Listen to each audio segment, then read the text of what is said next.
Vous savez que 4 milliards de gens utilisent Internet? C'est la moitié de la planète! C'est vrai qu'avec le net, on peut tout faire. Envoyer des vidéos, se voir à des milliers de kilomètres, se divertir, et tout ça en un seul clic. Où on veut et quand on veut. Le rêve, non? Mais pourquoi les religieux veulent se priver de tout ça? Parce que justement, sur le net, on trouve tout. Le bon et le moins bon.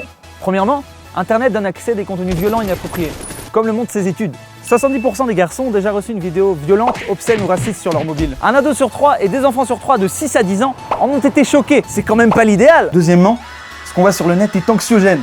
Il nous coupe de la réalité. Les jeux vidéo, les infos, les films, les notifications permanentes peuvent créer des tensions et des sentiments d'insécurité, ce qui s'ajoute à notre stress quotidien. Finalement, en voulant se divertir, on devient encore plus angoissé. Il y a un bug là! Troisièmement, Internet est devenu l'ennemi numéro 1 du couple.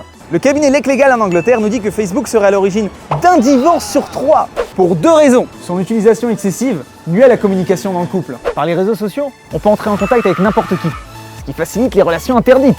Sans parler des sites dédiés à ce type de relations. Finalement, en quelques clics, on peut détruire sa vie. Et vous savez comment éviter tout ça? En installant un filtre. C'est simple, rapide et efficace. On peut bloquer les sites et les contenus indésirables, ouvrir l'accès à certains sites seulement pour un laps de temps, et même naviguer entre plusieurs niveaux de filtres, selon son besoin.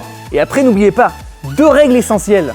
Premièrement, apprenez à vous déconnecter. Internet rapproche les gens qui sont loin, mais à force d'être connectés 24 heures sur 24, il nous éloigne de ceux qui sont juste à côté de nous.